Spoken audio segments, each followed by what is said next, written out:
April অথবা মার্চের দিকেই শেখ হাসিনা বাংলাদেশে আসবে, এটা মোটামুটি শিওর হওয়া গেছে।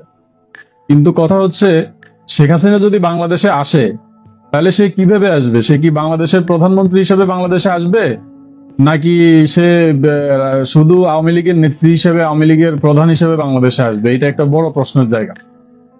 আমরা তথ্যসূত্রে যতটুকু জানতে পারছি সেটা হইল, আওয়ামী লীগের সভানেত্রী হিসেবে কিন্তু শেখ হাসিনা বাংলাদেশে আসতেছে না।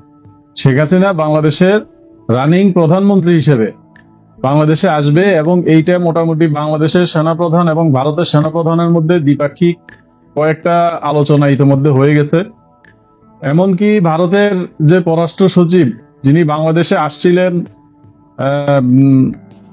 সংখ্যালঘুদের উপর নির্যাতনের বিষয়ে কথা বলার জন্য, সেও যখন সেনাপ্রধানের সাথে দেখা করছে, তারও বক্তব্য একই রকম ছিল যে শেখ হাসিনা বাংলাদেশে আসতে চাচ্ছে, কিন্তু বাংলাদেশে শেখ হাসিনা আসলে তার প্রটোকল কি হবে, তাকে কিভাবে বাংলাদেশ রিসিভ করবে, এটা সে বারবার জানতে চাইছিল।